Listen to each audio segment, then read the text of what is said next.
This podcast may not be suitable for some listeners. Listener discretion is advised. Head over to thecrimeshack.com for all available episodes, merchandise, and show notes, and hit that subscribe button on whichever platform you choose to listen to your podcasts. There are many ways you can help and support this show. Grab some merchandise on the Crime Shack website. We have tees, hoodies, and mugs, or just simply buy me a coffee. Your support is what keeps this podcast going and allows me to continue to put out more amazing content. Any and all support is greatly appreciated. Hello, this is 911. Yes. My friend has just been shot. Do you know who shot him? There's a guy lying down like a sniper. A sniper? Did you see him at all? Briefly, we saw the gun, and he shot at us like 6 or 7 times.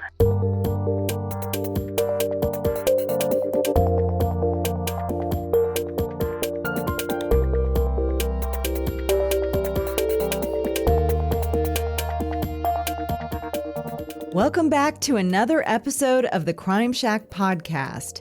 It's been a while, but I'm happy to be back and have another insane story for you. In this episode, we'll be going on a bizarre journey into the twisted world of a couple whose bitter marital and custody dispute took a sinister turn. This case, like so many others in the true crime world, serves as a stark reminder that murder and attempted murder rarely go unnoticed. Justice always has a way of catching up with those who believe they've gotten away with the unthinkable. In this cautionary tale, we'll unravel the intricate web of deception, greed, and desperation that led to a shocking plot that almost ended one man's life. So let's dive headfirst into the chilling tale of Greg Mulvihill and Diana Lovejoy. Greg Mulvihill was born on September 30th, 1970, and moved to Southern California in the year 2000.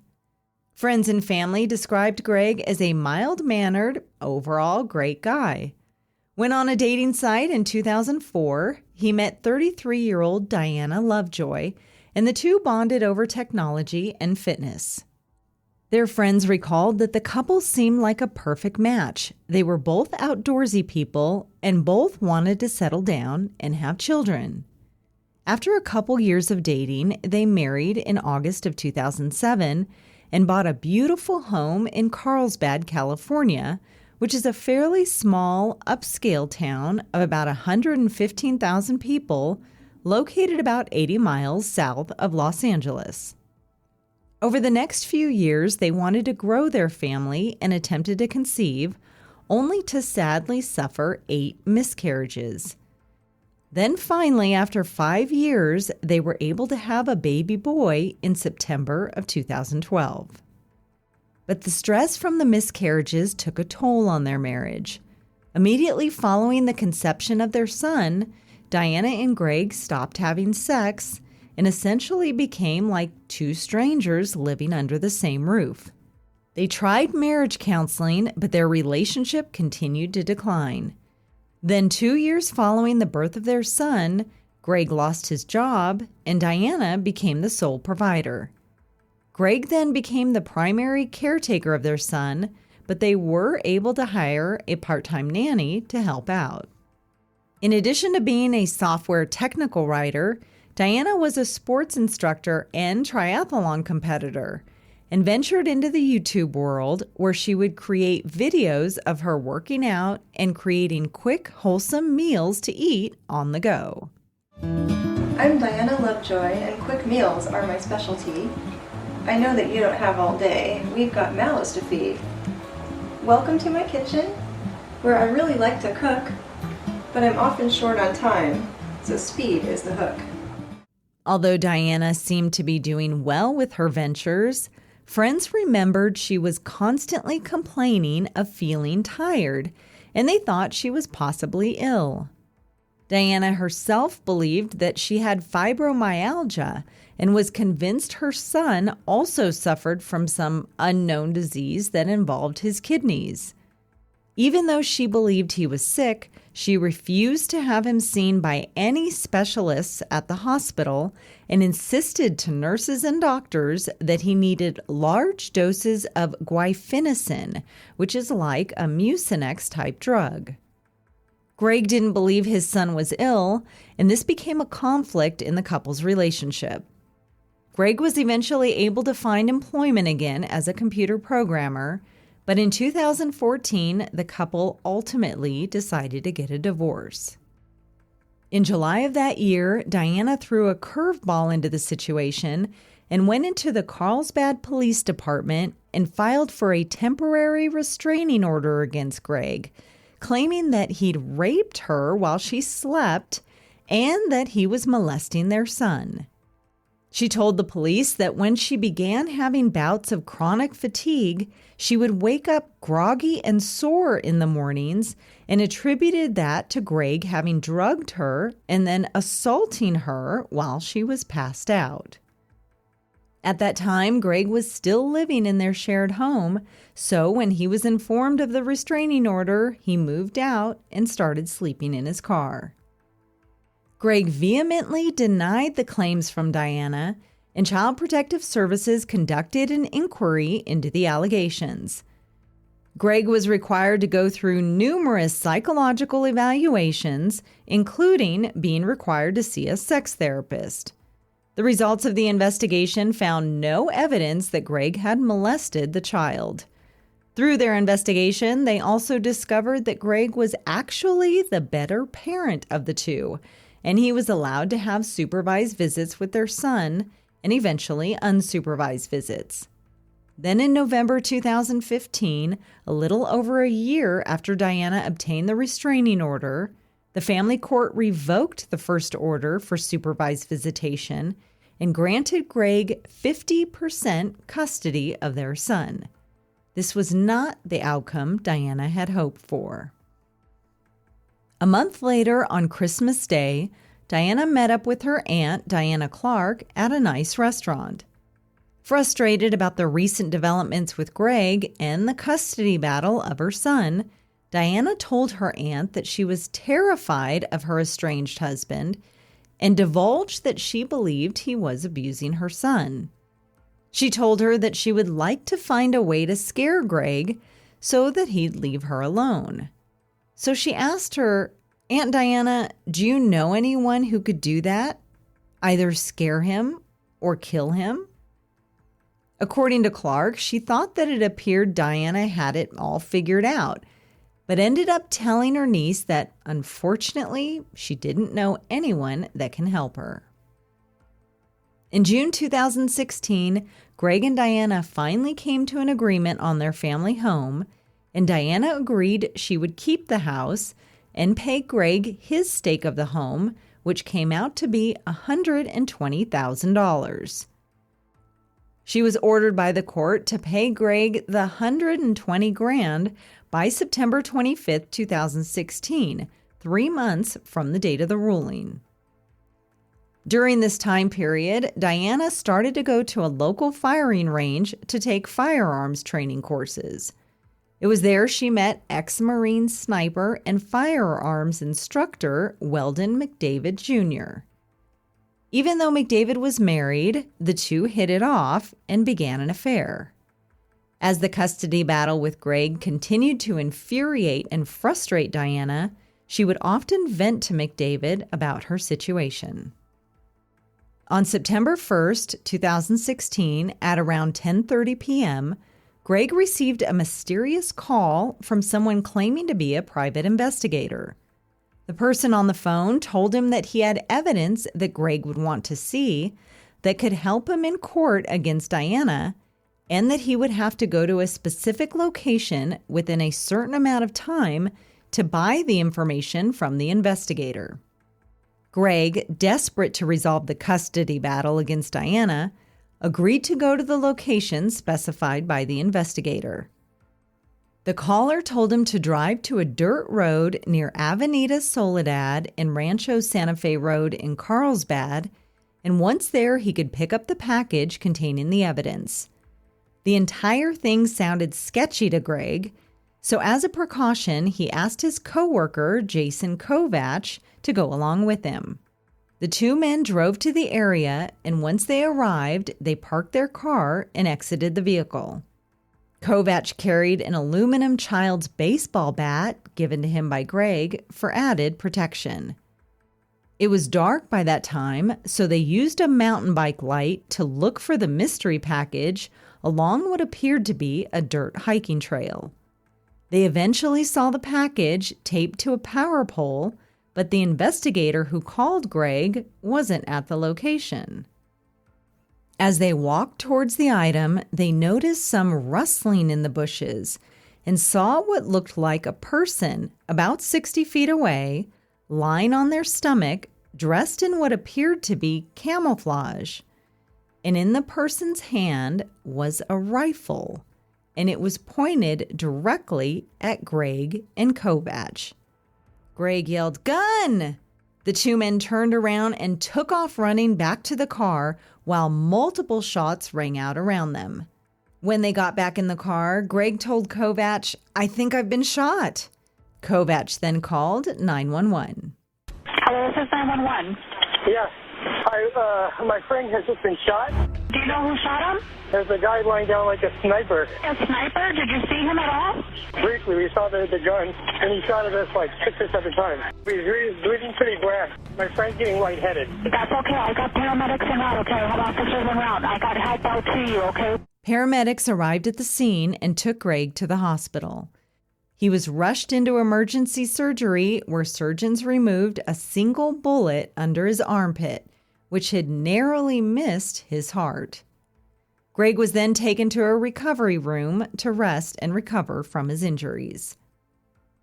Authorities arrived at the hospital and began their questioning of Greg and Kovach about what had happened that night.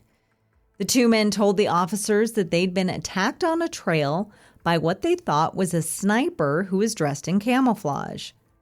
Greg also told them that he and his ex-wife Diana were going through a contentious and expensive divorce and custody battle, and that they'd had issue for years since their separation. He told them about Diana believing that their son had some sort of disease or illness, even when people would tell her otherwise. After hearing the recounting of events from Greg and Kovach, police believe they had an active shooter situation on their hands and began to cordon off the areas surrounding the crime scene. But after they obtained more information about the shooting from Greg and his friend, it began to sound like more of an intentional shooting rather than a random attack. At around 3 a.m. that same day, officers paid a visit to Diana's home to ask her a few questions.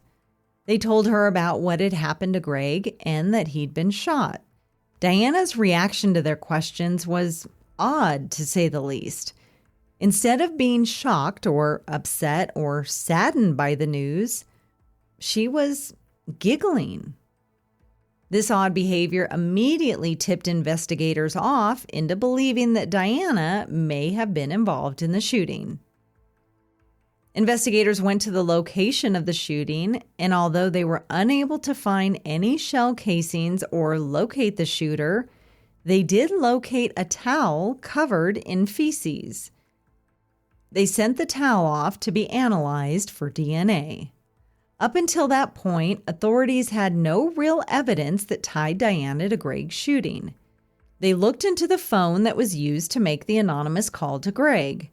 They discovered that the phone was a burner phone, and its purchase was traced to a local Best Buy. In August 2016, police obtained the video footage from that particular Best Buy, showing the individual who had purchased the burner phone, and they were stunned. It was none other than Diana Lovejoy. During questioning by police, Diana was shown the video of her purchasing the phone. She admitted she did purchase it, but that it wasn't for her. Instead, it was for a man that she'd hired to scare her estranged husband, Greg Mulvihill, into giving her full custody of her son before their divorce would become final. She emphasized, though, that she would never hurt Greg. She told them that the man who she had allegedly hired was a local gun instructor named Weldon McDavid. Now that authorities knew about McDavid, they obtained a DNA sample from him and awaited the testing results against the feces-covered towel. When the results came back, they were a match to McDavid. A search warrant was then executed at McDavid's residence. In his home, investigators located the AR-15 that was later identified as the same gun used in the shooting. They also found other guns, as well as a silencer in McDavid's garage and a blast bag which contained 7 spent shell casings. Cell phone tower data also placed McDavid and Diana near the hiking trail the night of the shooting.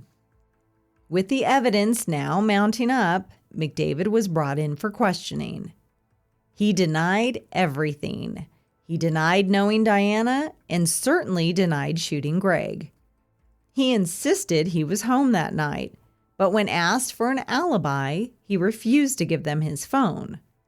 After detectives told him that they had DNA evidence connecting him to the scene, he then changed his story and told them that, oh yeah, he was at the same hiking trail, but was only there to go running.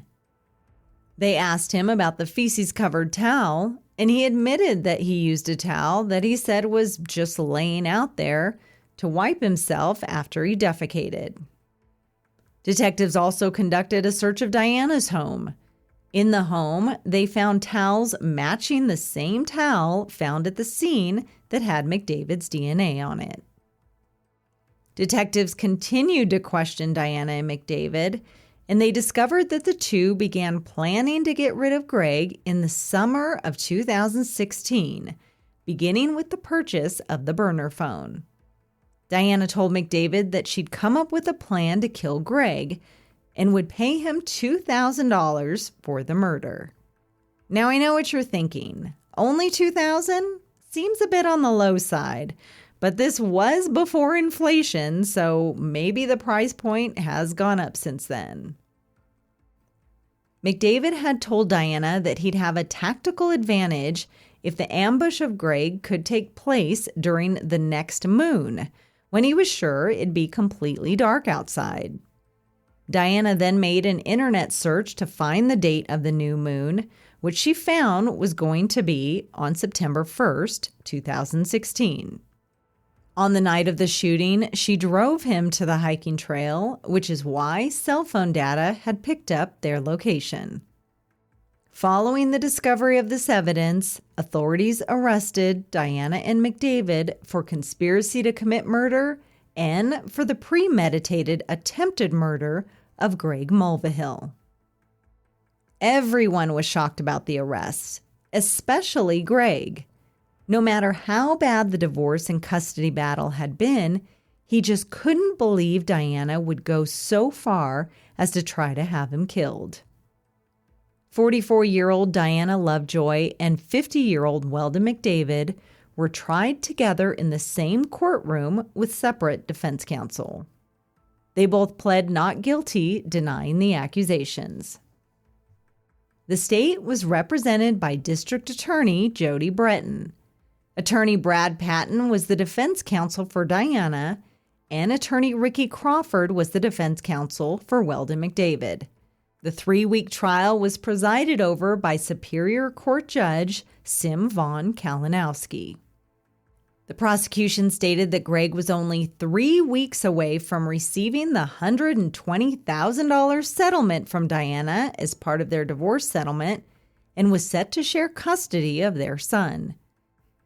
They outlined the evidence against the defendants: the DNA match to McDavid, the cell phone data showing the defendants at the location the night of the shooting, the videotape of Diana purchasing the burner phone, and the matching of the weapon used in the shooting to McDavid. And in regards to the motive, they stated that Diana wanted sole custody of her son and that she was in dire financial trouble and did not want to pay Greg the $120,000 for his stake of the house. Greg Mulvihill, now fully recovered from his injuries, took the stand, testifying against his ex-wife and her lover. He testified about his and Diana's troubled divorce and issues with the custody of their son. He detailed his recollection of the night of the shooting and that he'd heard one gunshot and thought he'd been shot in his back. When he turned and ran from the gunfire, he heard 6 or 7 shots several seconds later. After the second time of shining the light on it and staring at it for a second, I realized I was looking at a barrel and a scope of a gun. I could see Jason, and he was probably 30 or so feet ahead of me, heading back towards the car. And while we were running, I heard about 6 more rapid gunshots. Greg testified that his coworker, Jason Kovach, was not injured. Diana chose not to take the stand in her own defense. Her defense attorney, Patton, told the court that Greg had threatened Diana by telling her that if she tried to get sole custody of their son, he would do something to her, and that she was afraid of him. Patton told jurors that Greg and Diana had amicably settled their divorce 3 months prior to the shooting, and that they shared 50-50 custody of their son. He told the jury that, quote, "At no time was there a discussion, an agreement, a plan, a conspiracy to murder her husband." Patton explained that Diana had taken out a temporary restraining order against Greg because she claimed he was abusing her and their son. After the restraining order lapsed, Diana was still concerned about Greg, but did not discuss any type of conspiracy with anyone to murder him. McDavid opted to take the stand and testify in his own defense.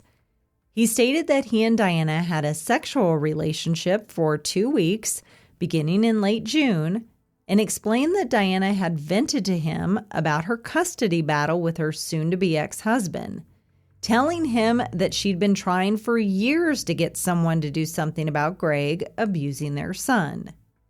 He was upset for her and told her that he would protect her and help her out with the custody battle. They both discussed this idea of luring Greg out to an area where McDavid could scare him. Then Diana would get custody of her son. He didn't deny calling Greg that night to arrange the meeting, but testified that he was never asked to perform a violent act and never agreed to do so, and claimed that he was never offered money by Diana. In fact, he said that if Greg were not guilty of the abuse allegations, that he would not have shown up to try to obtain the evidence that night. He said that he chose the isolated dirt road because it was secluded, but not so secluded that it would discourage Greg from showing up at all. He stated that his plan was to get information from Greg that could be used against him in family court, but insisted that they never discussed hurting Greg. When asked if he tried to murder Greg, he said that he didn't attempt to murder him, but was rather simply trying to shoot the flashlight out of his hand. He stated, quote, "The target I missed was a flashlight.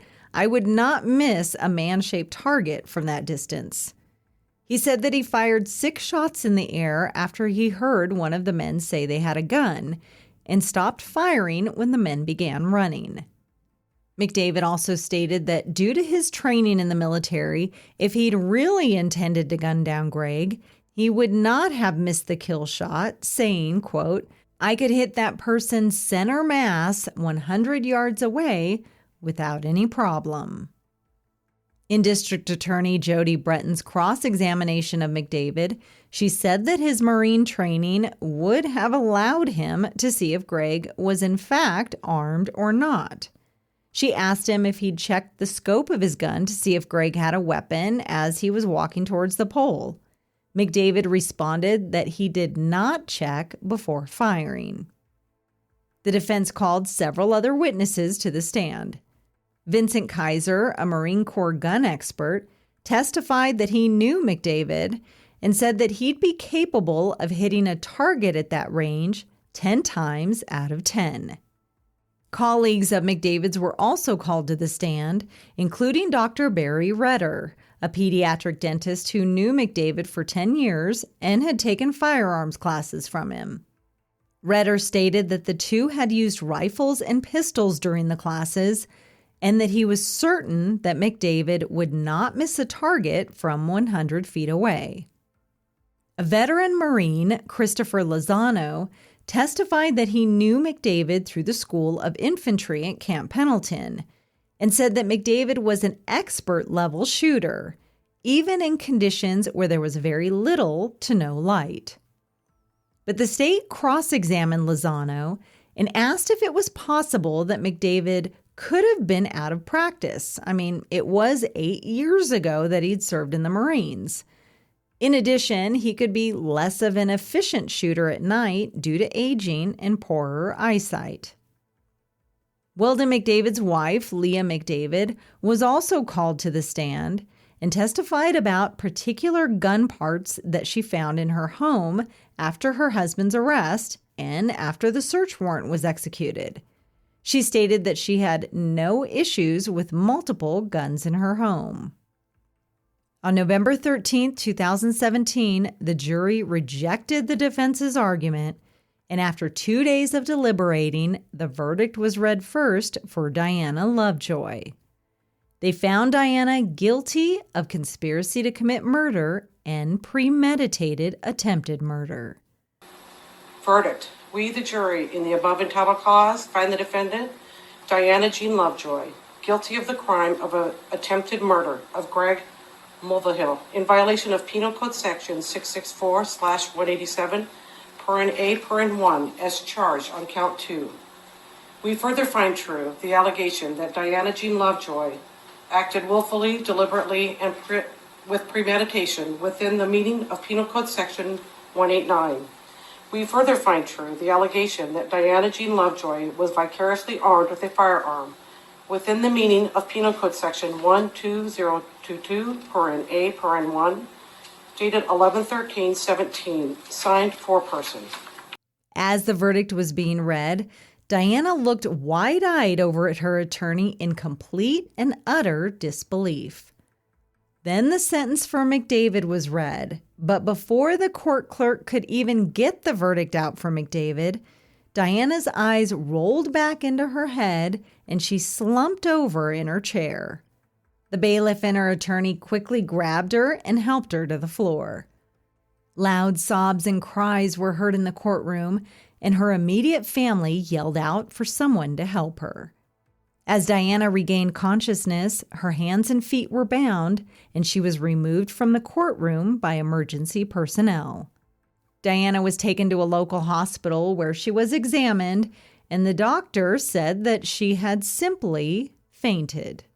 During an interview with the TV show True Crime Daily, the prosecutor Jody Breton believed that the fainting spell was all an act. You can kind of see her head go back and her eyes go in the back of her head, and she just slumps over. And it was a pretty loud, audible clunk when she hit her head on the table, and then she kind of spills over onto the floor. I am skeptical because she's somebody who will hire a person to kill her ex-husband. She's someone who will accuse her ex-husband of molesting and sexual assault. So I would not put it all past her. When she was brought back into court about a half hour later, she outwardly cried before speaking in court and still staunchly held on to her claims about her husband. I was sexually abused, and I witnessed my son be molested once, and I did take all the steps I possibly could to ameliorate that situation. She said she felt she didn't have a voice during her trial and said that she was not capable of the crime of which she was convicted, saying, quote, "I would never take my son's father away from him. I would never be able to do that."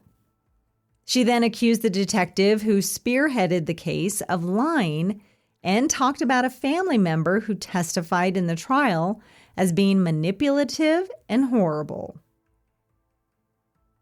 At sentencing, Diana Lovejoy was given 26 years to life in prison. Weldon McDavid was also convicted of conspiring and attempting to murder Greg Mulvihill and in addition was convicted of intentionally discharging a firearm with intent to inflict great bodily injury. Before his sentencing, he also spoke in court and said that he disputed several pieces of testimony which he hoped would be rectified during his appeal, and said, quote, "The jury got it wrong." He finished his statement by saying, "I did not intend to shoot Mr. Mulvihill. It was an aiming error, as I stated previously. There was no intent to kill. That's not who I am." I thought of my son growing up without a father. My father was killed. My father was killed when I was 24, and I still haven't gotten over that. I would not take a father from a child. McDavid received a harsher sentence of 50 years to life since he had fired the shot that wounded Greg.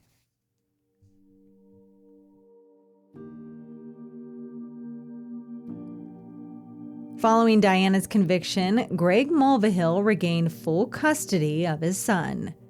In December 2019, following a civil suit filed by Greg, a judge ruled that Diana and McDavid must both pay Greg more than $1 million in compensatory damages and also awarded him $500,000 in punitive damages.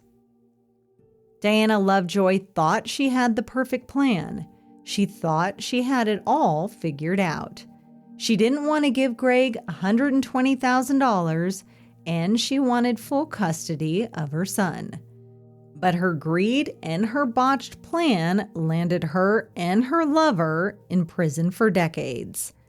She is currently serving out her sentence in the Chowchilla Women's Prison in California. She'll be 64 years old when she'll be eligible for parole in 2036, and her son will then be 24 years old. That'll do it for this episode. Thank you for listening. If you'd like to support the show, please visit our website at thecrimeshack.com. Your support and donations are what keep this podcast going.